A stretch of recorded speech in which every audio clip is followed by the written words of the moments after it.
Assalamualaikum warahmatullahi wabarakatuh. Perkenalkan, nama saya Muhammad Bintang Pradito dari kelas A Akuntansi S1 dengan NIM 2109015010112. Di sini saya akan sedikit menjelaskan tentang materi pengangguran. Oke, tak usah berlama-lama lagi, kita langsung membahas tentang pengangguran ini. Yang pertama itu ada definisi pengangguran.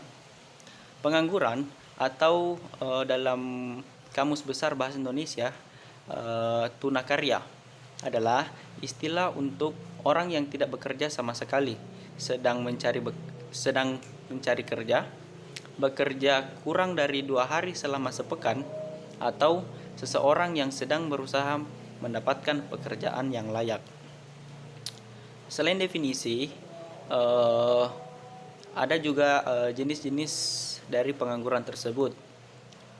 Pengangguran berdasarkan penyebabnya. Yang pertama itu ada pengangguran konjungtur. Yang kedua ada pengangguran struktural. Ketiga ada pengangguran friksional. Yang keempat ada pengangguran musiman. Yang kelima ada pengangguran teknologi, dan yang keenam ada pengangguran voluntari atau sukarela. Adapun pengangguran berdasarkan sifatnya. Yang pertama itu ada pengangguran terbuka, yang kedua ada setengah menganggur, dan yang ketiga itu ada pengangguran terselubung. Selanjutnya itu pengertian atau penjelasan dari jenis-jenis pengangguran tersebut tadi. Yang pertama ada pengangguran konjungtur. Pengangguran ini adalah pengangguran yang diakibatkan oleh perubahan dalam tingkat kegiatan perekonomian. Yang kedua ada pengangguran struktural, yaitu pengangguran yang diakibatkan oleh perubahan struktur perekonomian yang memerlukan keterampilan baru. Selanjutnya ada pengangguran friksional, yaitu pengangguran yang terjadi hanya sementara waktu, misalnya sementara untuk menunggu panggilan kerja atau mogok kerja.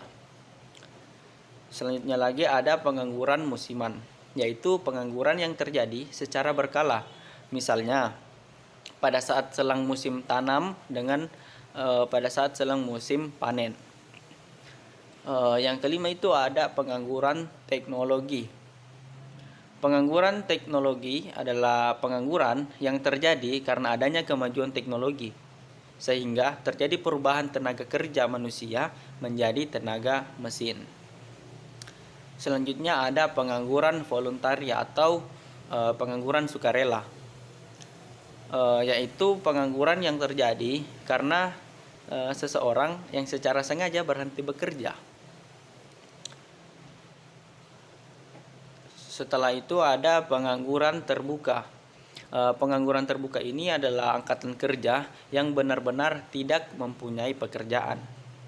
Selanjutnya ada setengah menganggur, yaitu angkatan kerja yang bekerja di bawah jam kerja normal atau kurang dari 35 jam sepekan.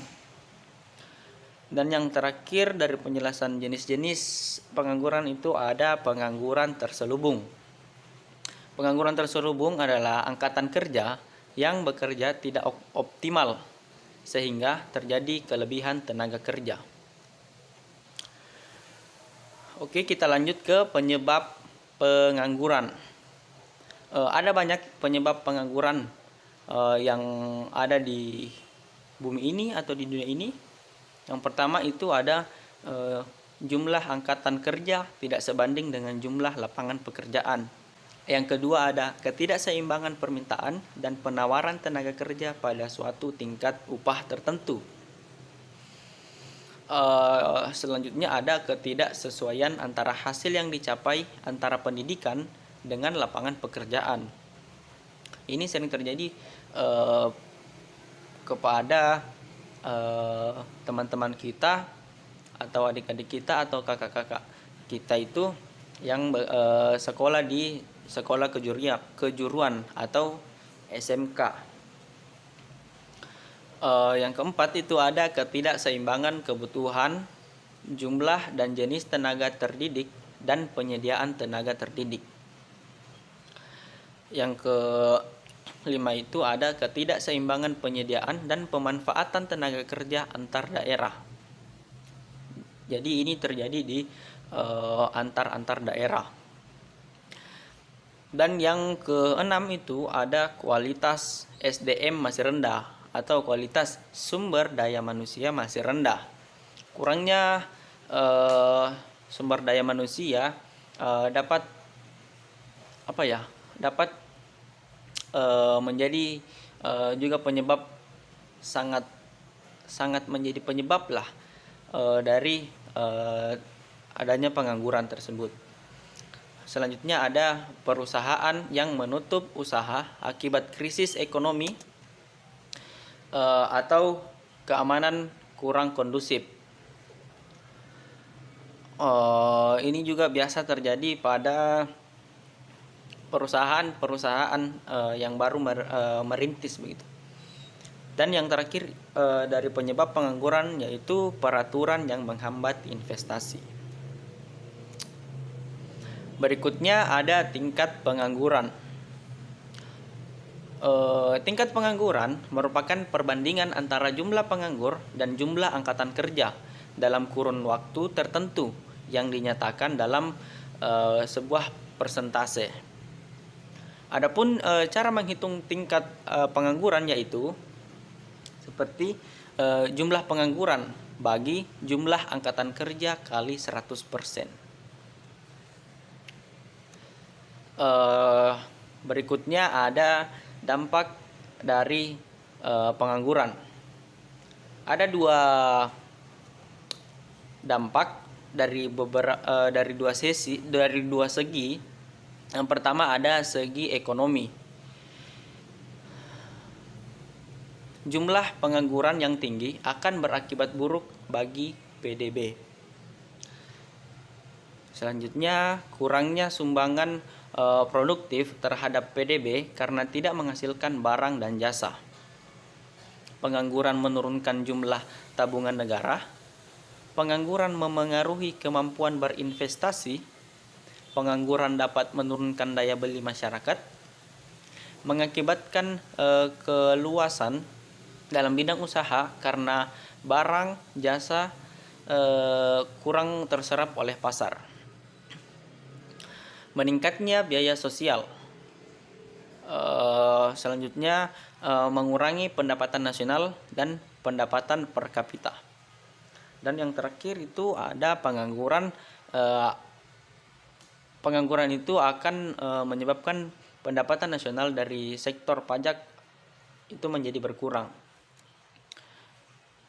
Dan dari segi lingkungan, yang pertama itu ada meningkatnya kemiskinan. Kedua, kondisi keamanan tidak terjamin dari meningkatnya kriminalitas. Yang ketiga, ada merebaknya kawasan kumuh. Yang keempat, meningkatnya kegiatan ekonomi ilegal. Tingginya anak-anak putus sekolah, munculnya pengamen, anak jalanan, serta anak-anak yang tidak punya tempat tinggal begitu. Dan selanjutnya ada menimbulkan ketidakstabilan sosial, menimbulkan kesenjangan sosial, dan lingkungan hidup yang kurang sehat. Dan berikutnya itu kita diberitahu bagaimana cara mengatasinya, mengatasi dari pengangguran tersebut. Yang pertama ada pendidikan gratis bagi yang kurang mampu. Ini sangat bermanfaat bagi teman-teman kita yang kurang mampu dalam melakukan atau mendapatkan pendidikan.